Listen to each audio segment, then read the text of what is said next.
tell me something. Does this sound like a cult to you at all? I am grateful for discovering Durianrider. He taught me about life more than I have learned in 15 years of studying in schools and in the university. No? Not even a little bit cult-like, a little bit culty? I am grateful for discovering Freelee the Banana Girl on YouTube, and she showed me how to do veganism properly to be happy and satisfied. No? Maybe it's just me. Gratitude is, I think, one of the most irrelevant and counterproductive categories that vegans have been congratulating and flagellating themselves under the heading of. I am grateful for being able to live in Thailand right now. It's a bit weird because the modus operandi here is to preach and practice the permanent vacation, to live a life of total self-indulgence, but then to back this up with constant statements about how grateful you feel that you're able to live this life with no responsibilities, this life of self-indulgence, this life of physical pleasures that is all wrapped up in an ideology that tells you that you are saving the world while you're on vacation. I am grateful for having the access to best quality fruit here in Thailand because there is 40,000 kids dying in Africa today because they have nothing to eat. Look, I can put up with it up to a point. There are worse things on earth. I don't really have any animus or chip on my shoulder about this stuff. And if you hang out in Thailand, it's full of scumbags who are on power trips about how they're saving the world through rock crystals or yoga or some meditation therapy. There are all kinds of people to compete with the flaky BS that Durianrider and Freelee are selling. But there is an alternative to gratitude and a life of self-indulgence. You can recognize the advantages you've got in life. Don't need to use words like privilege. You have advantages, other people have disadvantages. I could have been born with a club foot. I could have been born with a stutter. I could have been born with twice as much money or half as much money as my family has. All of us have advantages and disadvantages coming into the game. But the question is, what are you going to do with it? And I think the reason why you have to have this cult of gratitude is because these people recognize that what they're doing with it is not helping any of the issues they claim they care about. I am grateful for being able to live amazing life every single day.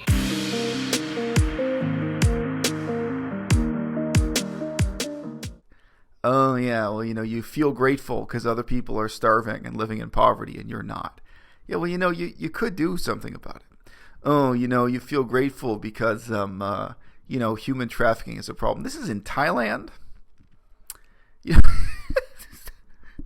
None of you, any of you could be using your YouTube channel even to make a documentary about this issue, addressing it, but you could actually do something. You could take the privilege and advantages you have in life and do something positive with it. Instead of an aesthetic of gratitude, you could have an aesthetic of ambition to make a positive change. A conversation I've had repeatedly with a few different university professors over the years. Some of you may or may not know a lot of my research in the past had to do with Buddhism, ancient and modern.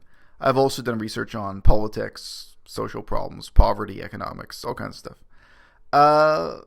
But when I met and spoke with professors of Buddhism, I would often ask them, why don't you personally, do something about, apes being tortured to death on your campus?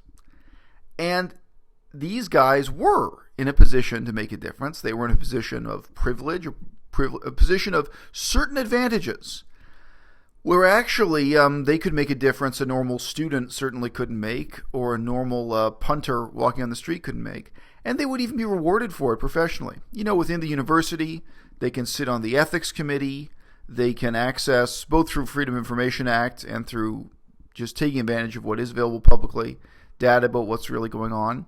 And they could sit there and write a letter to the local newspaper when these issues come up, or give interviews, completely non-radical, risk-free activism. They could really shine a flashlight on an issue that many people want to avoid, and they could make principled statements simply as a professor of Buddhism in the given university, and say, well, I'm a professor of Buddhism. It's not my field, but I sit on the ethics committee. I read the annual reports from the biomedical sciences wing, and I'm part of this university, and here's my opinion, and here's my concern. And then other people can back it up or kick it around, City Hall, whatever. They're in a position to play a really positive role. And I got different sorts of excuses back from professors as to why they don't do this, as to why, in fact, they do lead lives of self-indulgence. Shall we say, you try to find me an example of a professor of Buddhism, by the way, who has any interest in poverty or politics in Cambodia, Thailand, Laos, Sri Lanka. Sadly, there's a separation from political reality that's a bit shameful. But I digress. Imagine if any one of these professors had come back to me with the excuse of, I just feel a lot of gratitude. I just feel very grateful that I get to come into this university and teach courses and do original research. I'm focused on that. Homeboy, instead of feeling gratitude for the difference you don't make, why not actually try to make a difference? People think of ambition as if it only had to do with money. That's very sad. My ambitions in life have had nothing to do with money. And that's got to be to where I am in life, which is not having any money. So that can work out for you. Chase your dreams, people. But look, any of these scumbags, like the homie Joe Best, if you had just a little bit of ambition, imagine if you just wanted to get an article published in the newspaper. No, I've had a couple different articles published in the newspaper while I was living in Southeast Asia, while I was doing humanitarian work, while I was doing research. And for me, that wasn't a big ambition. But any of these folks who are talking about gratitude and this weird cult of the permanent vacation, pretending that you're saving the world when you're living this life of self-indulgence, imagine if you just had the passion to write an article on any subject and you got it translated into Thai or translated into Cambodian or translated into Chinese, and you said, I want this to see print. I want this to reach an audience in a mainstream newspaper. Think about the, inherently humbling relationships that brings you into. Now you have an editor at the newspaper you get along with. Now you have, demands and deadlines and what have you. Now you're engaged with the whole social sphere around you in all sorts of ways that a tourist isn't.